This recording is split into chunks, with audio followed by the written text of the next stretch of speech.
Hello everyone, this is T.H. Leatherman and Ashton. today we're going to go over what it takes to make a good D&D campaign.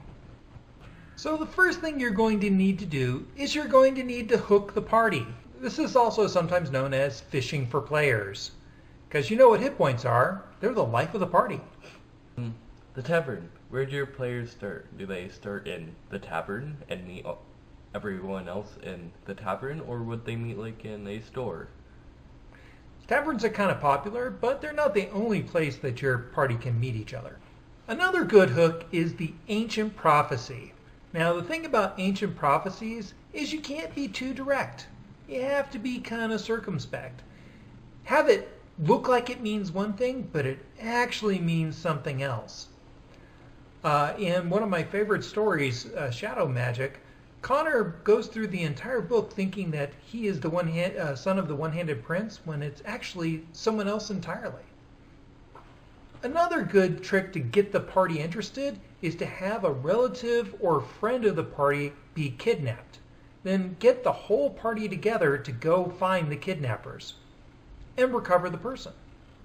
Artifacts. Artifacts are great for hooking a party because they would always be interested in magic items. Can be rumored to be in ruins, dungeons, or keeps. Another really fun one is talking animals. In a lot of my adventures, there is a small talking cat named FIFA that tells the party what's going on and where they're likely to find the next part of the adventure. The next thing you need to have is NPCs. NPCs are the people that inhabit the world that you create. So you need to have a few people set aside that the party is going to meet. Wizards and warriors. Perhaps you might have a bunch of druids that are teaching bears to use swords. You know, helping them use their right to arm bears. Next part is the story. It's what your players go through when they're playing. Is it a good story where they're helping everyone, or an evil story? Now, stories are generally done in stages. I'm a big fan of having 3 stages. So there needs to be a beginning, a middle, and an end. Now, in each one of these stages, there should be hints that help the party get from one place to the next. 3 plot points, or the quest. One plot point is mystery, like a missing person or a missing artifact, or a threat to a kingdom. Another thing that's good is building tension through opposition. There might be some tension between characters inside the party, or maybe tension between the party and someone outside the party that is causing problems for them. Are there visible or invisible villains? Do they know who the villains are, or do they not know and need to try and figure that out? It's always fun to have invisible villains, things that the party thinks there's someone out there working against them, and there probably is, but they have no idea who it is. Another thing that's really fun to throw into your party is that they start off working on the wrong side. So they might be working for the villain and yet not know it. Failure. The villain gets away. What are the consequences of the villain getting away, or is he supposed to? Does it make his feelings toward them even more sour and want them to be dead more? Another good thing to throw into your story is a good plot twist. So if your party is going after to rescue the princess from the dragon, perhaps when they get there, the princess is perfectly happy being with the dragon. And really it's the parents who sent them to retrieve the daughter that are the bad guys. They're trying to break up a perfectly happy couple. One of the things that new DMs do is they throw these clues out at the party and don't make the party work for it. One of the things that's really good to do as the DM, the storyteller, is to have the clues, but maybe let the party figure out how they're going to go find those clues. Maybe they start in a temple somewhere and find a clue there. Or maybe they're going around in the market and they run across a clue there. Perhaps they're finding the clue in the library. Why would they be in the library? Give them a reason to be there and then throw the clue out at them. Perhaps there's a low-dex wizard, and he's cantripping over the clues. Railroading. A DM should never railroad the party. It just makes your players not really want to play. Instead, you should hint strongly at what they should do, and they make the story themselves. History and religion is a great way to give clues, because weapon if a god got angry with another god and it started a war, and that's something they need to find out. Or religion, another way to figure out history. So history and religion are very good for leading your party into things that they need to find out. The fourth thing that the DM needs to have ready to go is maps. The road is very important. What does your road look like? Are they near the sea, or are they right in the middle, and in like plains? Also, it's good to have a few towns ready to go. You know, NPCs, taverns, places where the party can get supplies and run into clues that help them along in the adventure. Having a map of a city or two is a good thing. The whole world shouldn't be a jungle or a desert. There should be a variation of terrains that the parties can work through.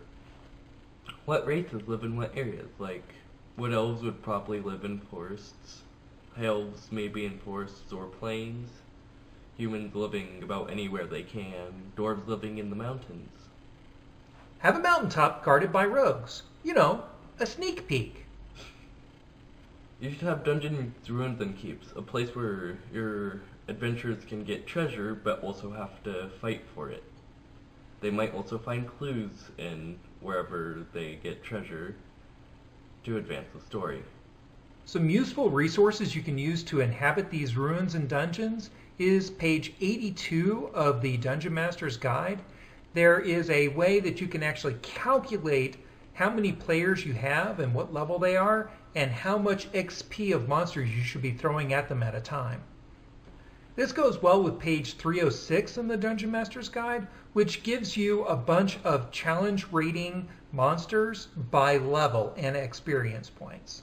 Sometimes the story needs a certain type of monster in it, but the monster might be too tough or maybe too wimpy for what the character's level are. Not a problem. You can make weaker monsters more dangerous. Perhaps you have kobolds that explode when you hit them. Or maybe you need a lich, and a lich is going to be a little too tough for where the characters are right now. No problem. Nerf them down. Take away some hit points and abilities. Make it a good challenge for them, but not necessarily deadly at first sight. You might have a dragon that just doesn't like paladins because they taste lawful. Bandits. Humans are against the party. These could be warriors, wizards, and druids. Have a basic template of an NPC at a certain level so that you can throw multiples of that at the party. Another good thing for the Dungeon Master to have is miniatures. Now, you may not have a miniature for every member of the party, and you may not have a miniature for every monster that they encounter. A fun thing to do is to use clip art and then draw circles around it using a quarter and then cut it out. This makes a piece that looks like a monster or a character. It's about the same size as the square on your map. Treasure. A great way to keep your players want to keep playing and help them through the adventure. Page 136 of the Dungeon Master's Guide has a bunch of treasure tables you can use to give treasure to your party. Humanoids have coins and gems with them, so when the party fights humanoids, there should probably be some money on them. There should always be one or two treasure rooms in a dungeon or ruins to give the party some extra treasure. Fighting magic items in cities. How rare are they? And would their rarity make them cost more? The fifth and last thing that a Dungeon Master needs to keep in mind is what's the makeup of the party? Appropriateness. If there's no rogues, you probably should not throw traps at them, because there's no rogue to protect them from traps. A good party has a tank, which is usually a paladin, fighter, or ranger, damage, any magic user, so sorcerer, warlock, or wizard, and a healer, a cleric. Or possibly a druid. You gathered the players together, and the DM figures out that there's a critical piece missing. It is okay for the Dungeon Master to play a non-player character as a party member, thereby filling that critical role that the party is going to need. So in summary, that's 1, the hook. What's going to get the party interested in the adventure? 2, NPCs, who's in the world that you created. 3, story.